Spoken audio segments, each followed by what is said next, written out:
할렐루야, 감사합니다. 예, 오늘은 우리가 사사기 21장을 우리가 공부하도록 하겠습니다. 우리가 이제 성경 공부는 얼마큼 중요한가 하면은 성경을 모르고 설교를 한다. 여러분 의미가 없어. 의미가 있을 수가 없습니다. 성경을 모르고 어떻게 설교를 듣습니까?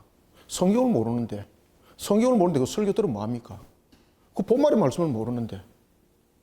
그러니까 이제 설교를 어떻게 듣는가 하면은 자기의 이제 마음을 즐겁게 해주고 뭐 이런 위로해주고 이런 속에서 설교가 포인트가 맞춰주고 있는 거예요.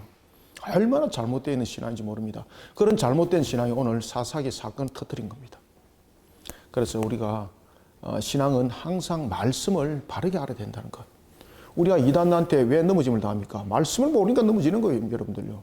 말씀 모르니까. 거짓된 말씀으로 갖다 댔는데 이게 참 말씀인지 거짓 말씀인지 구별을 못하는 거예요. 영적 분별력이 없으니까. 그러니까 뭐 신앙을 30년, 40년 해도 이단들이 당신 구원받았습니까? 구원받았는데 당신의 생일은 기억하면서 왜 구원받은 나를 기억하지 못합니까? 이런 속에 그냥 넘어가고 내가 예수로운 영이다 말이지 이렇게 말하니까 신천지로 넘어가고 뭐 지파 속에서 들어와야 됩니다. 뭐 이런 헛된 소리에 넘어가더라는 것입니다. 아시겠습니까? 그만큼 말씀이 중요한 겁니다.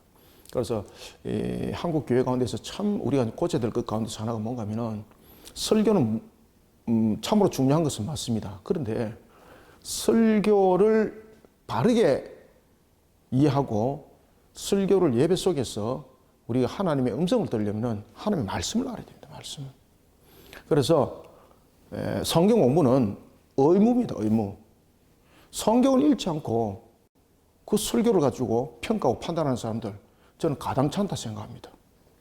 하나님의 말씀도 모르면서 그것을 평가절하하고 판단하고 저울질하고 있을 수 없는 일들이에요.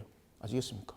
그래서 우리가 신앙을 바르게 하는 것은 하나님의 말씀을 바르게 하는 것이 얼마큼 중요한지 우리가 사사기를 통해서도 계속해서 여러분들 증명시켜주고 있어요. 그래서 사사기의 마지막 절에 가면 무슨 이야기를 하는가 하면은 그들에게는 무엇이 없더라?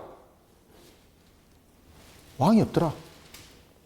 25절 보시면은 그때 이스라엘이 왕이 없으므로 사람이 누구 속인 대로? 자기 속인 대로. 자기 속인 대로 옳은 대로 행하는 거예요. 그래서 여러분들이 제가 오전에도 설교 시간 때, 광고 시간 때도 이야기를 다 했지 않습니까? 그러면 여기에 대해서 긴장을 해야 되는데, 긴장의 끈이 전혀 없다는 것은 굉장히 문제가 심각하다는 거예요. 오늘 우리가 주시는 말씀을 우리가 상과 마음판 속에 잘 새기시길 바랍니다.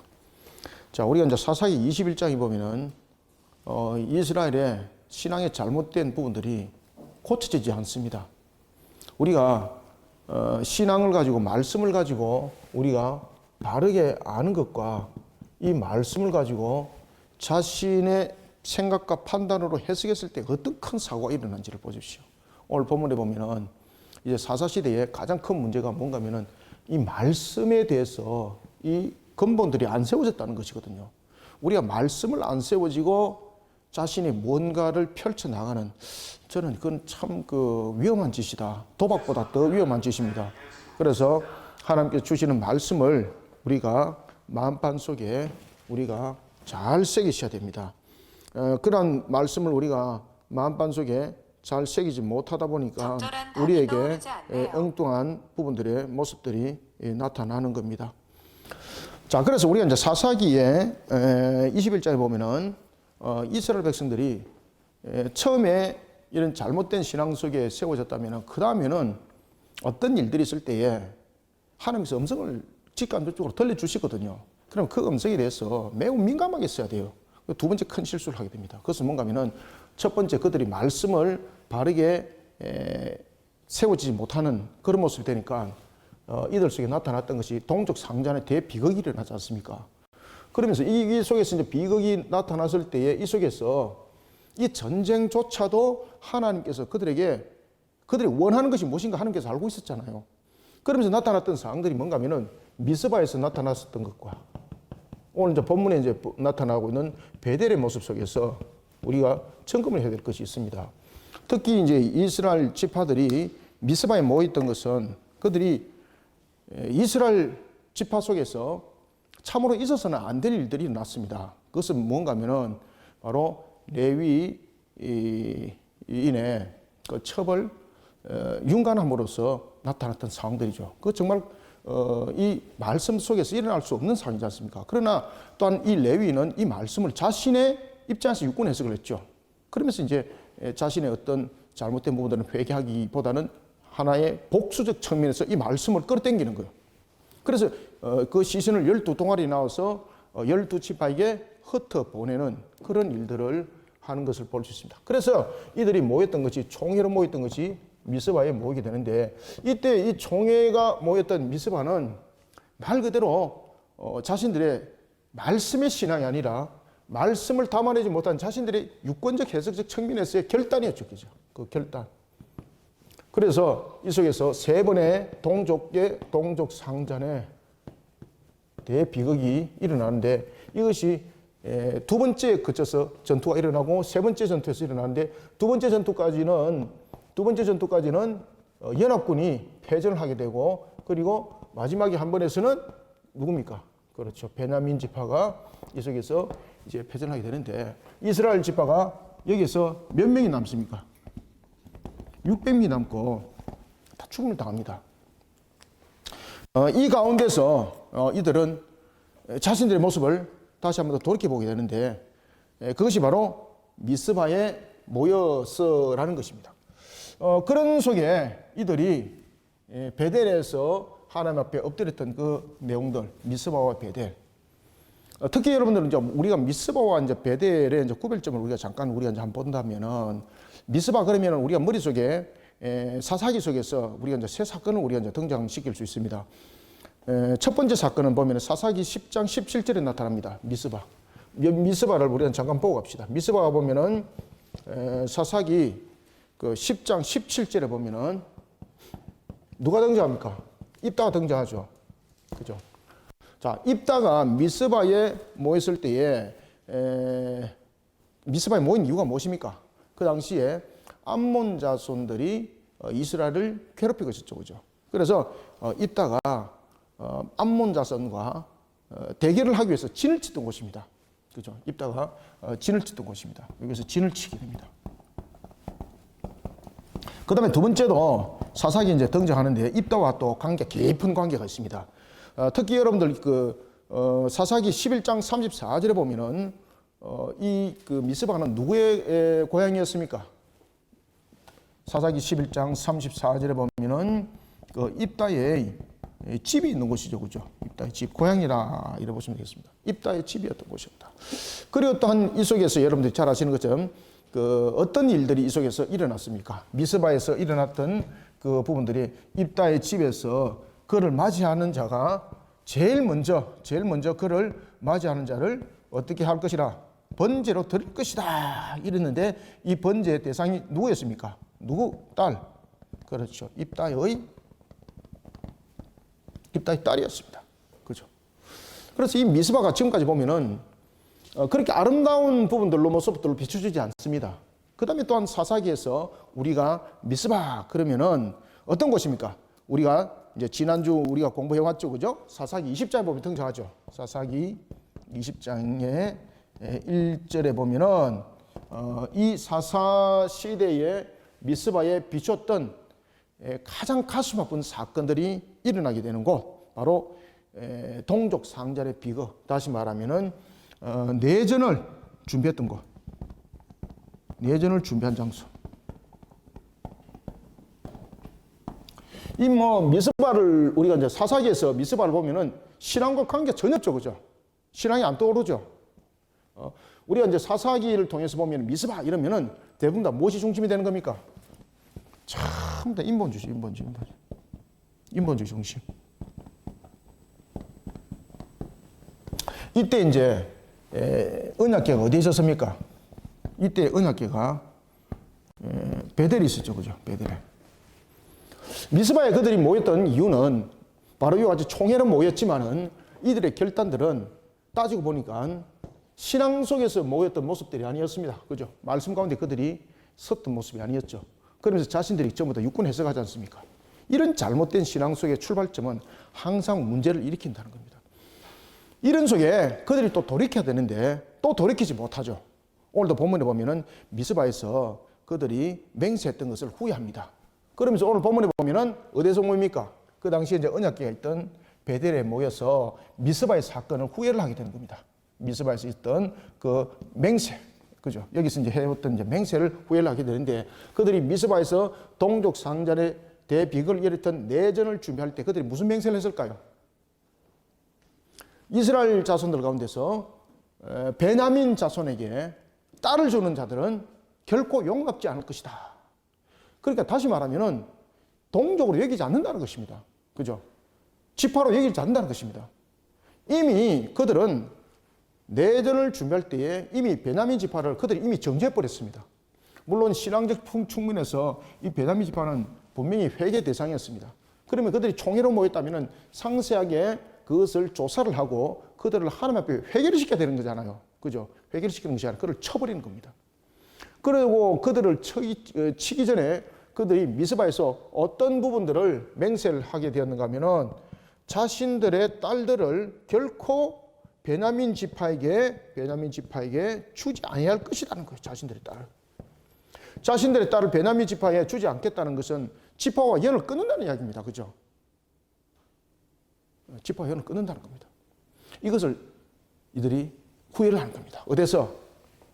베델에서 후회를 하는 겁니다. 미스바에서 후회를 하는 것이 베델에서 후회를 하는 겁니다. 그런데 여기서 또 큰 실수를 하게 되는 겁니다. 그래서 우리가 항상 말씀을 똑바로 여러분들 이해를 하고 말씀이 바르게 조명하면은 이 말씀을 바르게 쫓아가는 신앙이 굉장히 중요합니다. 신앙을 가르치잖아요. 그럼 신앙을 가르칠 때에 정신 차리고 따라와야 됩니다, 여러분들. 여기서 또 어떤 해석이 일어납니까? 여기서 또 다시 하나의 해석이 일어나는데 그것은 바로 자신들이 총회로 모일 때에 한 지역에서 총회에 올라오지 아니하는 지파가 있었습니다. 이 또 동족입니다. 누구겠습니까? 자, 여러분들 베냐민 지파가 그의 어머니가 누구예요? 베냐민 지파가 맞습니다. 베냐민의 어머니가 라헬이죠. 자, 그 다음에 누가 또 라헬입니까? 요셉이죠. 그죠? 자, 요셉의 지파는 두 지파로 나눠지죠.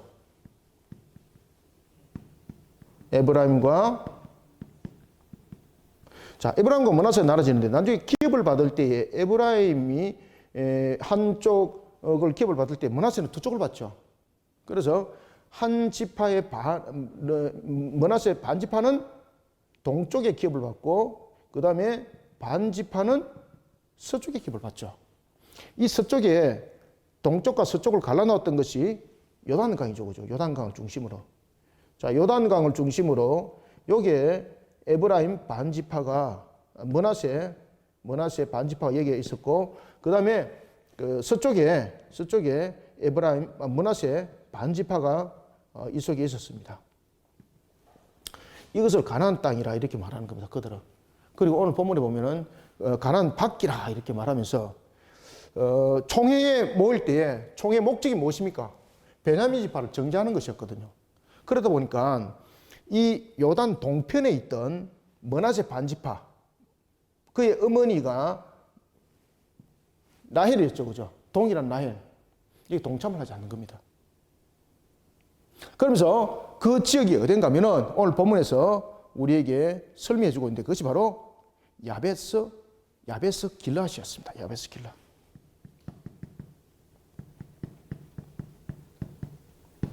이 야베스 길라 지역에 있는 므낫세 반지파.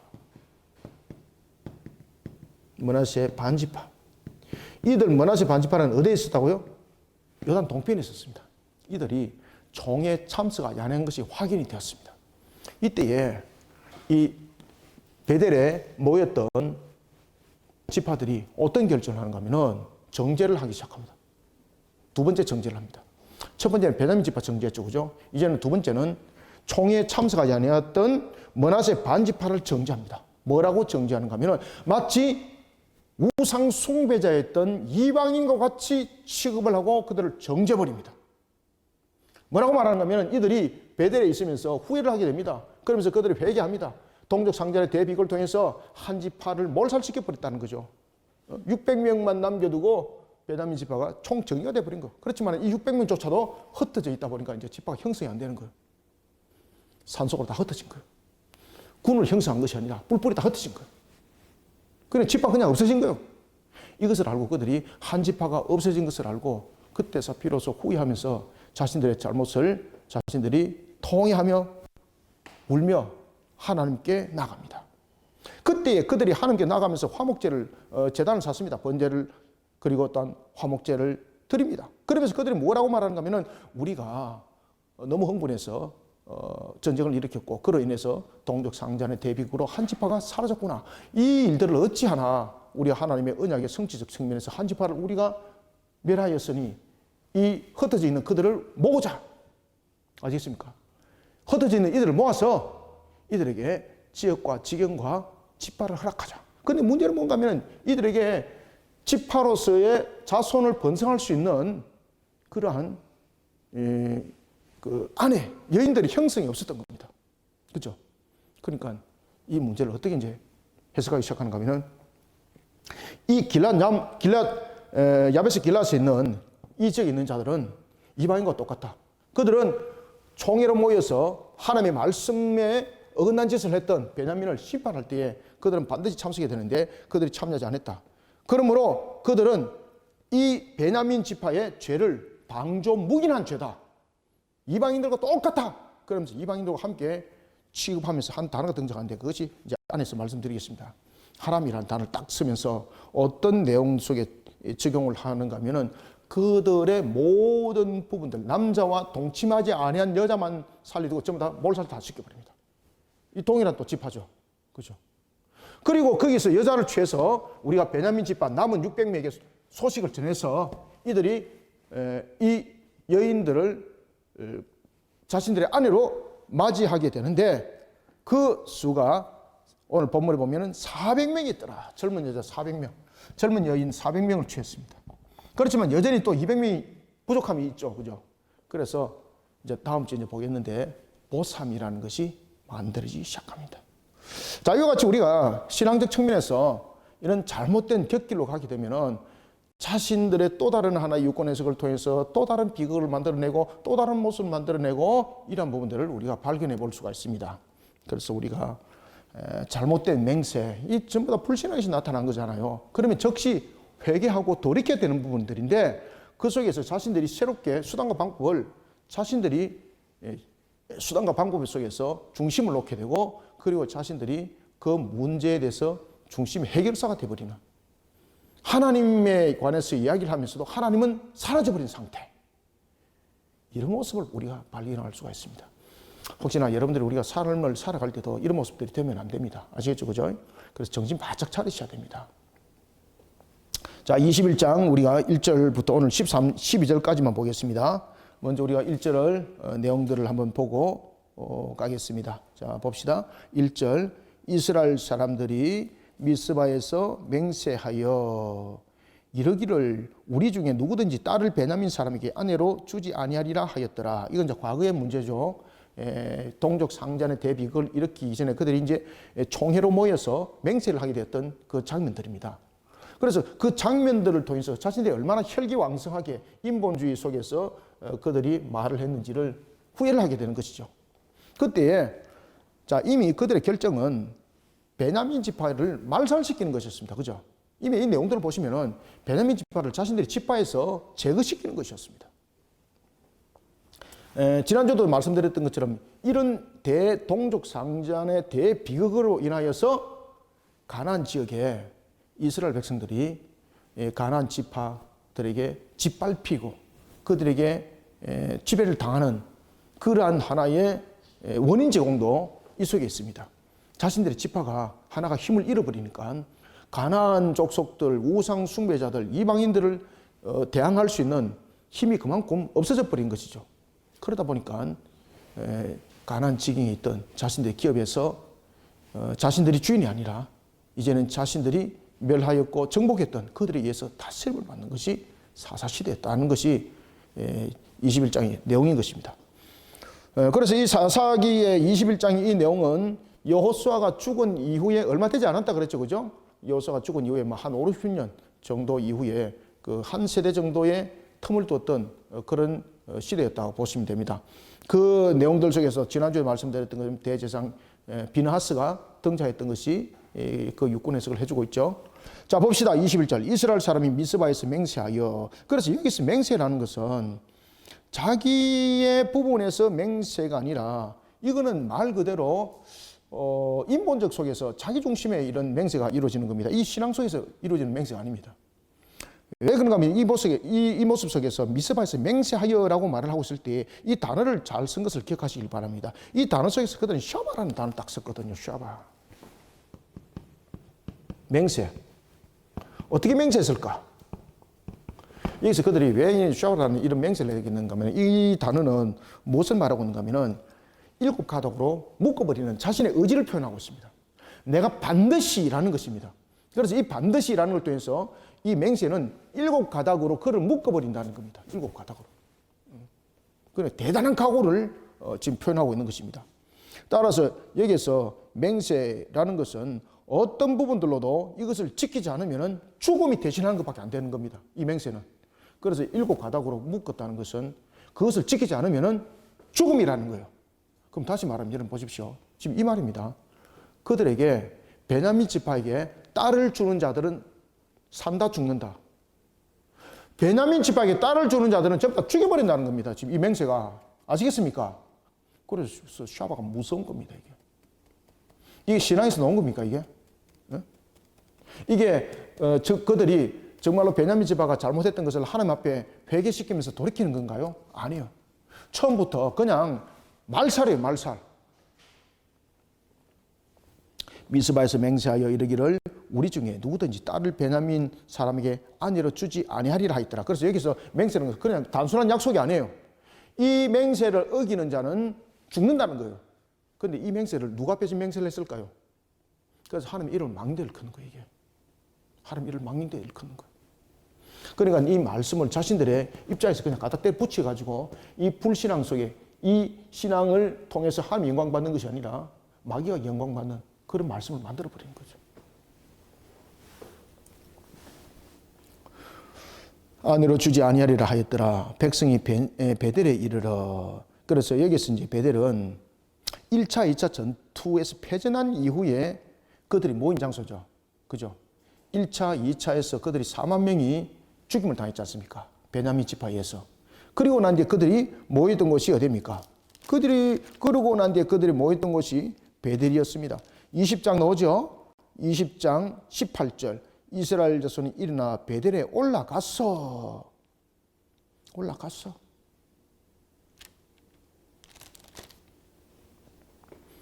그리고 난 뒤에 이제 그들이 하나님 앞에 엎드리게 되는 것을 우리가 볼 수가 있습니다.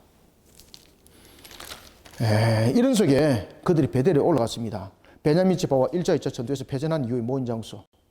그곳에 언약궤가 이제 있었죠.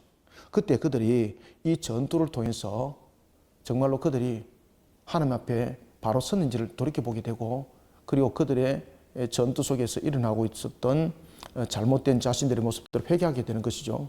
그러면서 하나님께서는 베냐민 지파의 잘못된 부분에서는 지금 분명히 징계를 하고 있는 것이죠. 베냐민 지파를 그냥 넘어가지도 않았습니다. 그리고 하나님께서는 베냐민 지파를 징계로 이스라엘 통해서 징계를 하셨습니다. 그런데 그들이 하나님께서 징계를 내린 것보다 더 잔인하게 했습니다. 그냥 학살을 했던 거죠. 학살. 그리고 남은 것이 베냐민 지파가 600명. 이제 정신 차리고 보니까 베냐민 지파가 사라져버린 겁니다.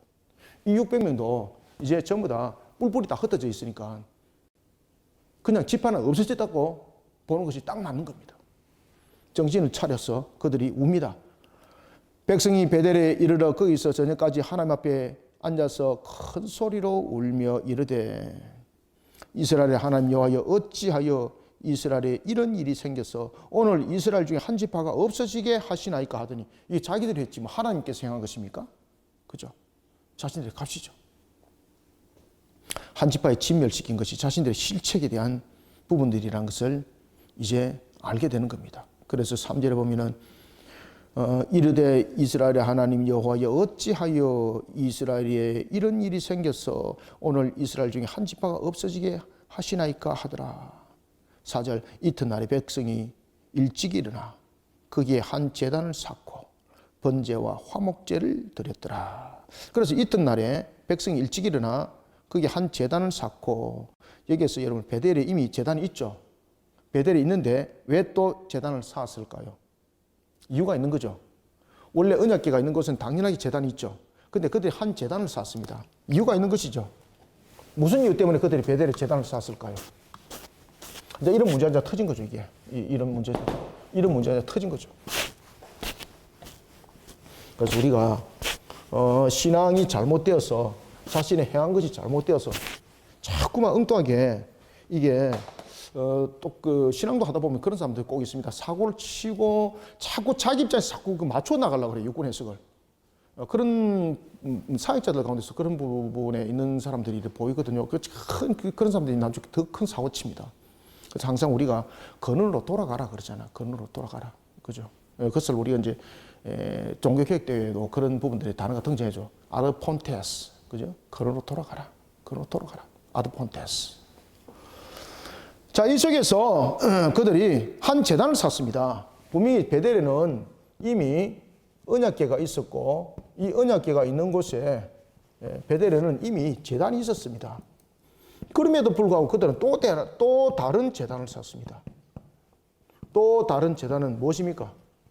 여기에서 이제 제단이라는 것은 언약궤를 통해서 이루는 그런 일들을 신앙적 부분에서 이끌어갔다면은, 또 다른 제단은 이것은 동족 상잔의 대비극으로 일어났던 사건으로 말미암아서 그들이 하나님 앞에 무엇을 하겠습니까? 회개와, 이 속에서 회개가 번제 속에서 나타나고, 그 다음에 화목제 속에서 하나님의 은혜를 구하는 겁니다. 그죠?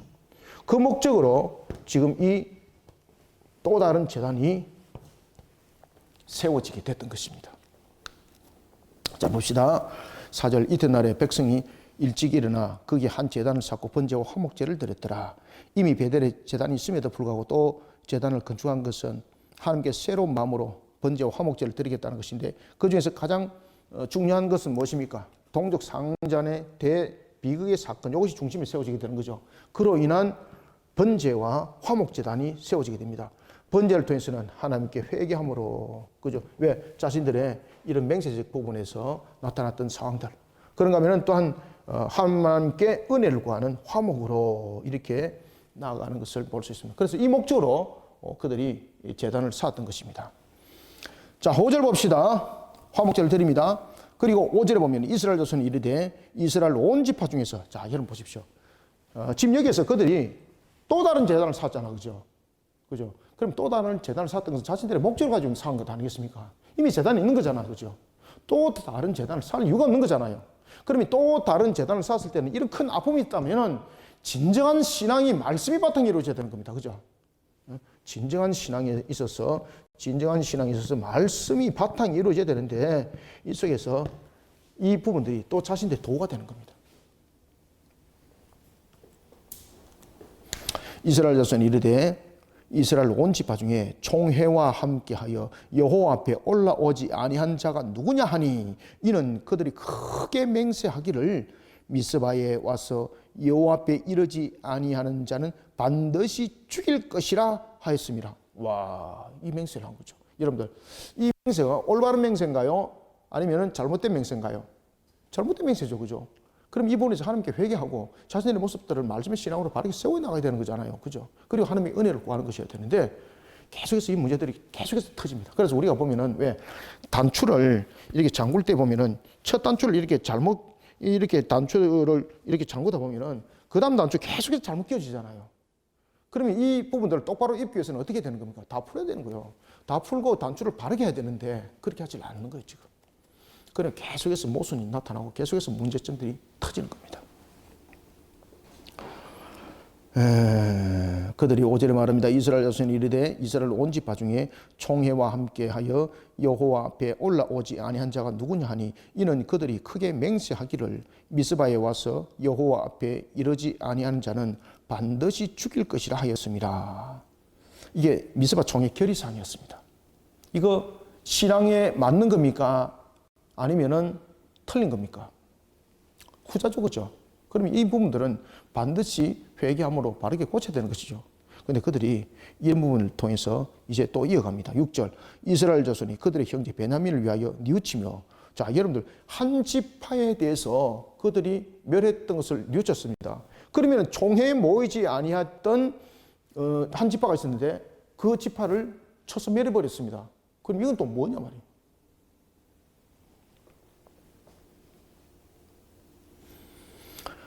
6절 이스라엘 자손이 그들의 형제 베냐민을 위하여 뉘우쳐 이르되 오늘 이스라엘 중에 한 지파가 끊어졌도다. 7절 그 남은 자들에게 우리가 어떻게 하면 아내를 얻게 하리요? 우리가 전에 여호와로 맹세하여 우리의 딸을 그들의 딸로 주지 아니하리라 하였도다. 그래서 여러분들 잘못된 맹세는 하나님께서 즉시 회개하고 돌이키라고 그랬잖아요. 그죠? 서원 문제에 대해서도 마찬가지죠. 서원이라는 것이 기분에 따라 사는 것이 아니라, 그리고 어떤 부한 내동식으로 남이 하니 따라하는 것이 아니라, 그 부분에 대해서 신앙의 연륜이 차지 못했을 때는 그의 아버지가 책임지고 그의 남편이 책임지고, 그러면서 또 그 기간도 연한도 하나님께서 그것을 정해놓으셨죠, 그죠? 그리고 그것을 잘못된 것이 있으면 아버지가 그것을 돌이키고 남편이 그것을 돌이켰을 때는 그것을 신앙으로 돌이키는 겁니다, 그죠? 그랬을 때는 회개하고 돌이켰을 때는 그것을 무효하는 것이라고 말했고, 그것을 무효하지 않았을 때는 그대로 유효함이 되는 것이다 라고 말했던 것처럼, 이렇게 서원하는 것조차도 신앙으로 잘못되어 있던 것이 있다면은 신앙의 연륜이 차지 않은 사람 속에서 그런 일들이 있을 때는 신앙의 연륜이 있는 사람들이 이것을 똑바로 지도하라는 뜻이죠. 지금 오늘 본문도 마찬가지죠. 지금 이들이 제단을 쌓았습니다. 신앙 속에서 지금 잘못되었습니다. 그러면은 이 신앙을 그 당시에 여러분 잘 아시는 것처럼 베델에 무엇이 있었습니까? 언약궤가 있었죠. 그럼 베델에 누가 있었다는 겁니까? 대제사장과 제사장이 있었다는 이야기지 않습니까? 그럼 이들의 부분에 대해서 신앙으로 바르게 견인해야 되는데 지금 그 견인이 안 일어나고 있습니다. 그 견인이 안 일어나니까 똑같은 문제 속에 또다시 휘말리는 겁니다. 형태만 다르고 또 다른 하나의 문제점들이 부각이 되는 겁니다. 8절 또 이르되 이스라엘 지파 중 미스바에 올라와서 여호와께 이르지 아니한 자가 누구냐? 첫 번째 미스바 총에 모였던 것을 말하는 겁니다. 이때가 20장에 나타나는 20장 1절이죠, 그죠? 20장 1절에 보면은 미스바 총회에 나왔었는데 이때에 한 지파가 안 올라왔다는 거죠. 그가 누군가 하면은 앞에도 말씀드렸던 것처럼 요단 어떤 편에? 동편에 있는 므낫세 반지파였습니다.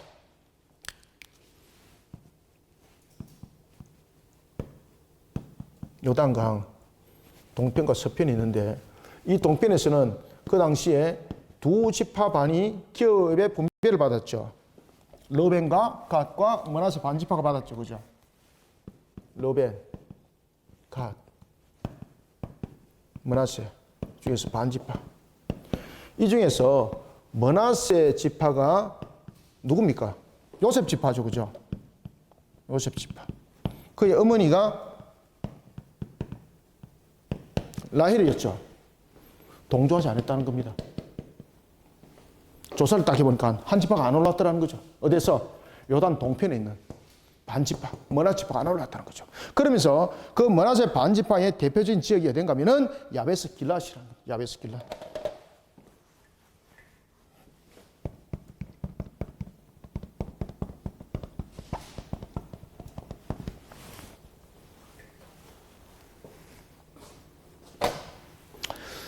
자, 이 야베스 길랏에 그들이 있는 자들이 올라오지 않았다는 겁니다. 자, 8절. 그러면 왜 안 올라왔을까?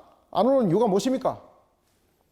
같은 라헬의 모계의 혈통을 통한 지파였기 때문에 베냐민 지파가 동족 상잔의 대비를 통해서 어려움을 당할 때에 우리는 그게 동참하지 않겠다는 그로 인해서 총에 올라오지 않았다는 겁니다. 자, 그런 그들을 어떻게 지금 하고 있는가 자 보십시오. 참여하지 아니하였으니 9절 백성을 계수할 때에 야베스 길랏 주민이 하나도 거기 없음을 보았더라. 그죠? 하나도 없음을 보았습니다. 10절 회중이 큰 용사 12,000을 거리로 보내고. 와, 이게 여러분 그냥 아작내겠다는 뜻입니다. 이게. 그래서 이게 므낫세 반지파가 있는데 이곳에 12,000명을 용사 12,000명을 보냈다는 거죠. 12,000명을. 그러면 처음부터 그냥 갈아엎어버리겠다는 겁니다. 12,000을 보냅니다. 회중이 큰 용사 12,000명을 거리로 보내며 그들에게 명령하여 이르되 가서 야베스 길랏 주민과, 그죠? 야베스 길랏 주민과, 잘 보세요. 야베스 길랏 주민과, 그 다음에 누구? 부녀와 어린아이를 칼로 어떻게 하라? 치라고 말하고 있습니다. 와, 이게 여러분들, 어디에서 이런, 뉘앙스, 이런 내용들이 어디 속에서 여러분 발전되었던 것입니까? 이 부분들은 가나안 정복 전쟁에서 우상 숭배자들을 척결하는 부분에서 이 내용이 나왔던 겁니다. 그런데 오늘 본문에 보면은 그 단어를 그대로 지금 적용을 하고 있습니다. 그래서 어린아이들까지 칼로 치라는 겁니다. 다시 말하면 총에 불참했다는 것, 다시 말하면은 너희들이 책임이 있는 자리에 나오지 못했다는 것, 다시 말하면은 우상 숭배자와 똑같다는 겁니다. 그래서 치라라는 것과 오늘 본문에 보면은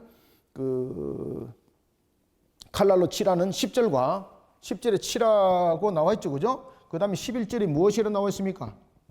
진멸이라는 단어가 나타나고 있는데 이 단어들이 전부 다 뭔가 하면은 우상 숭배자들을 향한 하나님의 심판을 단행할 때에 사용되었던 단어입니다. 이 단어가.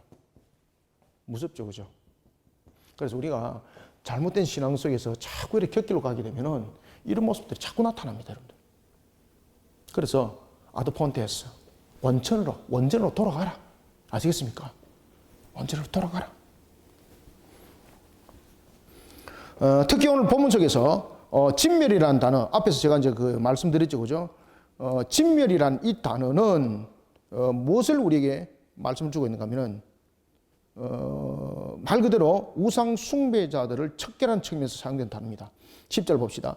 회중이 큰 용사 12,000명을 거리로 보내며 그들에게 명령하여 이르되 가서 야베스 길랏 주민과 부녀와 어린 아이를 칼로 치라. 너희가 행할 일은 모든 남자 및 남자와 잔여자를 진멸하며, 무섭죠, 그죠?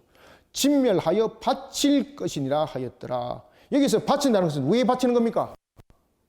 무서운 것은 하나님께 바친다는 겁니다. 하나님께. 그럼 이 지금 내용들은 가나안 정복 전쟁 속에서 일어났던 이 부분의 단어들을 이 속에 지금 적용을 시키고 있습니다. 따라서 여기서 진멸이라는 이 단어는 그 말 그대로 지금 하나의 진멸한다는 것은 하람이라는 이 단어를 쓰면서 사역동사 복수를 한다는 뜻이거든요. 이 단어는 어디 나타나는가 하면은 가나안 정복 전쟁에 나타납니다. 이 가나안 정복 전쟁, 특히 여러분 여호수아서 6장 21절과 그리고 8장 26절,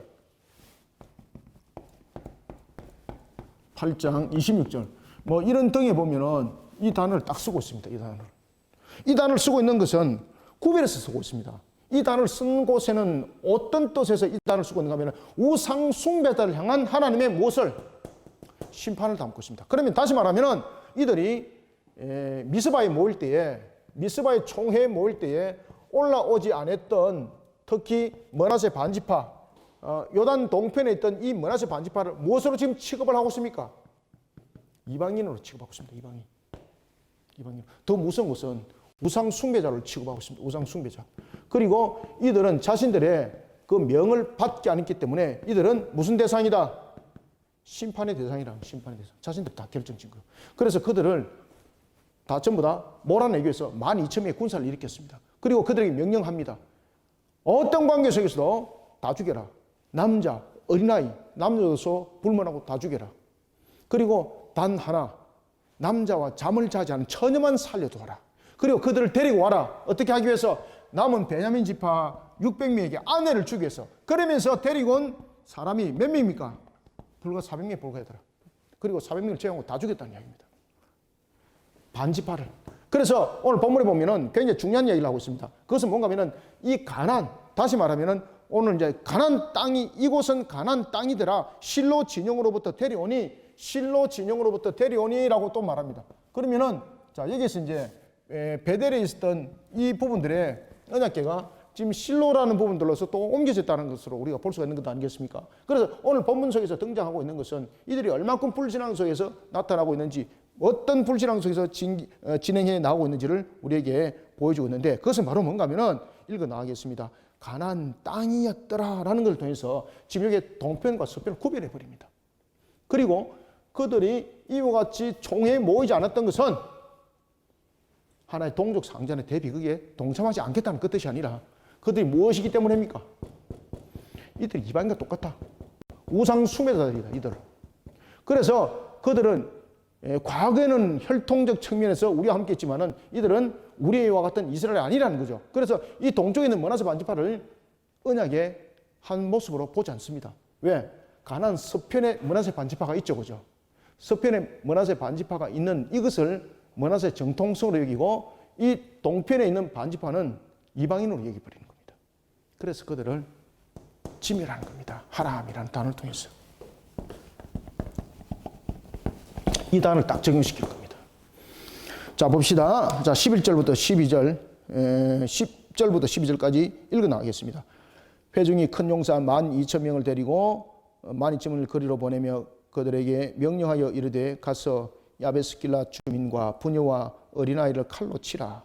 너희가 행할 일은 모든 남자 및 남자와 잔 여자를 진멸하여 바칠 것이니라 하였더라.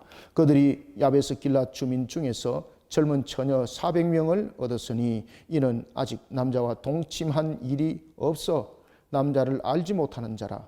그들을 실로 진영으로 데려오니 이곳은 무슨 땅이더라? 가나안 땅이더라. 다시 말하면 지금 동편과 서편을 지금 구별해 버리는 거죠. 그죠? 이런 무서운 일들이 마치 범죄 같은 일들이 일어났습니다.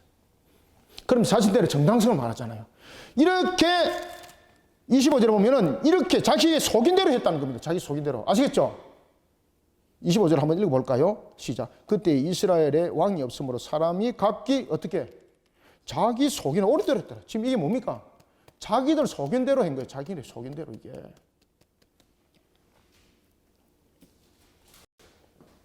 가나안 정복 초기에 여호수아 군대가 우상 숭배자들에게 사용했던 단어를 지금 진멸이라는 단어를 통해서 지금 사용을 하고 있어요. 진멸이라는 단어를 통해서.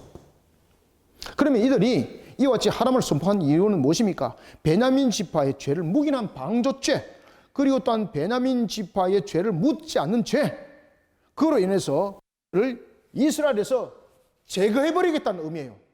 지금 이해되고 있죠? 지금 이게 하나님의 결정이에요. 자기들의 결정이에요. 분명히 제단을 쌓았잖아요. 그죠? 제단을 쌓았으면 하나님의 음성을 드려야 되는 거지 않습니까? 근데 이 제단을 쌓으면서 그들이 번제를 드립니다. 하나님께 회개합니다. 용서를 구합니다. 화목제를 통해서 은혜를 구합니다. 그러면서 한 지파를 멸하였구나. 이들을 회복시키기 위해서는 어떻게 되는가? 우리는 맹세한 것이 있다. 그들에게 딸을 주면 안 된다. 그래서 딸을 주는 자들은 전부 다 죽임을 당한다. 그렇게 맹세했다. 누구 앞에? 하나님 앞에. 그죠? 전부 다 자기 25절에 이 말씀처럼 전부 다 자기 속인 대로 자기 속인 대로 하는 거 자기 속인 대로. 그리고 그들이 뭐라고 말하는가 하면은 그러면은 우리가 어찌하리야? 베냐민 지파를 우리가 다시 회복시키기 위해서는 어찌하랴? 이들에게 딸을 줘야 되겠는데, 아내가 있어야 되겠는데 우리는 딸을 줄 수 없다. 그러면 우리가 조사를 한번 해보자. 그 조사를 해보니까 요단 동편에 한 반지파가 안 올라왔더라. 므낫세 반지파가.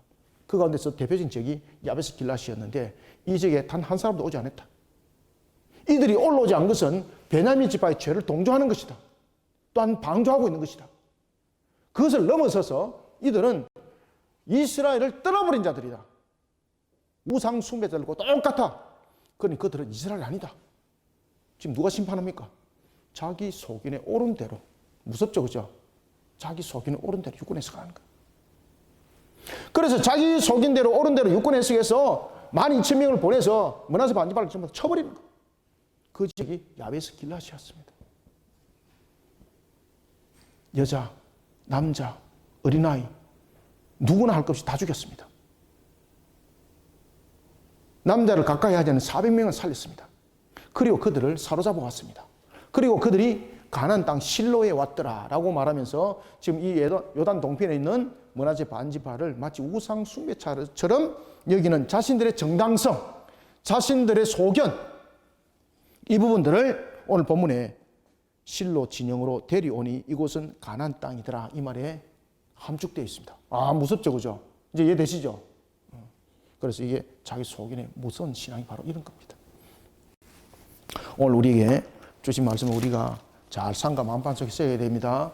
우리가 말씀을, 앞에도 제가 이제 서두에 말씀드렸죠, 그죠? 이 말씀을 우리가 바르게 해석하는 것 참으로 중요하고, 신앙 가운데에 우리의 근본들을 바르게 세워나가는 것 참으로 중요합니다. 그래서 신앙의 바른 지도가 있을 때는 신앙의 바른 지도를 아멘 하면서 순종하고 따르는 신앙이 돼야 됩니다. 그래야지 못하니까 다른 사람한테도 다 악영향 끼치잖아요. 그런 속에 나타나는 결론 보십시오. 그냥 다 같이 그냥 가는 거예요, 그냥. 이 일로 인해서 그들이 이제 가나안 땅에서 이방인들에게 짓밟히는 겁니다. 이방인들이 짓밟히는 겁니다.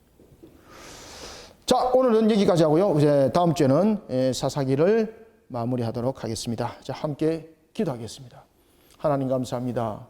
주님께서 오늘도 우리에게 사사기를 통하여 주신 말씀, 상과 만반 속에 잘 각인하고 새기고자 합니다. 말씀이 가라면 가고 말씀이 쓰라면 쓰는 모습 속에 가야 됨에도 불구하고 자기 소견에 옳은 대로 유권해 써가고, 신앙이라 말하면서 그 신앙은 오히려 하나님을 떠난 모습이었고, 그런 속에 스스로의 자가당착에 빠진 것을 봅니다. 우리의 모습들이 그리하지 않도록 오늘 주신 말씀을 상과 잘 우리가 각인하고 새겨서 신앙의 등불을 바르게 밝히는 말씀의 신앙의 바른 신앙과 바른 근본을 세워나가는 모습이 될 수 있도록 주께서 우리를 도와주시옵소서.